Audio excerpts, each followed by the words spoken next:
We are in a wonderful neighborhood in Toronto. It's actually very close to a lot of the amazing amenities on one of the high streets of the city, and I was super excited to take this project on because I love the location.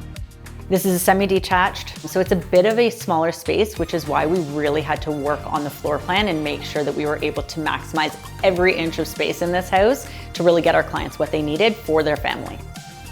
One of the goals that our clients had was to have a living, working, eating space. And so we wanted to integrate the dining room as this banquette space that really felt natural right off of the kitchen. So we instead moved the location of the kitchen so that it could be all along the back wall, along the side, and then we have this beautiful dining area here, built-in banquette, lots of storage, and a beautiful dining table. The working wall was our main focal point. We knew that we needed to have as much functionality on that wall as possible. So we've got the range on the back wall. We did a cook nook for that, and I love doing cook nooks. I don't think that I can take credit for coining it as a cook nook, but it really just captures what the space is. You see them a lot in England, and I just love bringing in that old world charm where we can and having a little bit of extra visual interest. Natural stone for this house wasn't in the budget, but we still wanted something that was really visually impactful. So we did a lot of sourcing for the slab and made sure that we were able to pick something that had veining and movement. We kept it just behind the range itself so that we could have that bold aspect to it. And then we brought in a beautiful handmade tile for the other sides of this cook nook and just give it a little bit of contrast. We did a bunch of custom millwork there as well. And then the island has the sink, the dishwasher, and an under-counter fridge as well. The kitchen island is so stunning. It has this beautiful stone countertop. It's got a really nice natural look to it. I like that it's an understated elegance. It contributes to everything that's going on the back wall rather than taking away the focus. One thing that was really nice about this layout is we were able to integrate a very large floor-to-ceiling pantry beside the fridge. And so all the dry goods go into the pantry and all of the daily dishes, cutlery, all of that stuff has room on the back wall.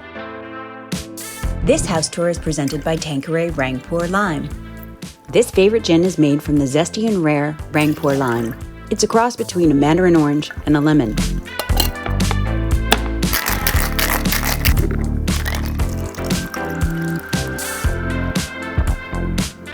Tanqueray, elevating your everyday. Being in a semi-detached, we're not overrun with our storage options, so we really want to take into account how we can maximize it. And for this banquette, what we chose to do, instead of putting freestanding pieces of furniture on either side, we decided on floor-to-ceiling storage so that we could have hutches to display any of your servingware. And then we did closed storage on the lower parts of it just for the day-to-day stuff that is not as beautiful to display. There was a TV in the kitchen. My only request was that it was a frame TV so that it can actually display art when it's not in use. So you've got the function, but you've also got the beauty as well. We didn't have the ability to modify the location really of where the ducts were gonna go. So because I didn't want a large bulkhead over the top that would really draw your eye to it, we decided to clad it in the same material that the cabinetry was made out of and paint it the same color so that it looked as if it was designed to be all-encompassing. But it also gives this cozy factor. You feel nice and enclosed in this space in a good way. They had done some previous work in the living room. They had replaced their fireplace insert. They had also done a little bit of millwork right at the front entry just to get some storage when they first moved into the house. It's more of a formal living room in there. We've got a beautiful sofa, 2 side chairs, coffee table in case you want to put your drink down. So we didn't touch that area too much, but what we did do a huge overhaul on was the stairs. We ripped out the old ones, put in brand new ones that, I will give you a little spoiler alert, just finished being installed at 1:30 a.m. this morning. It was a very, very down to the wire timeline. The wrought iron, it gives just a little bit of impact in a small space and really came together beautifully. One other amazing thing that we were able to do when we reconfigured this space was we were able to get them a powder room. We snuck one in off of the landing on the stairs. So that was a nice addition. It's not a huge powder room by any means. It's got a very cute little marble sink in there that is yay deep, but it gives us a bathroom on the main floor, which is really nice. And just in terms of adding value to a property, a powder room is always a nice thing to have.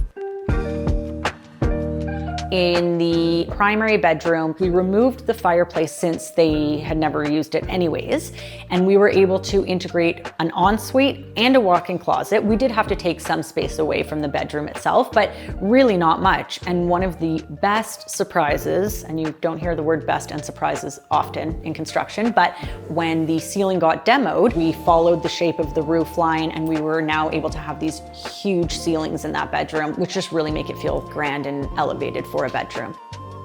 The primary ensuite in there is lovely. We did a custom cut tile on the floor.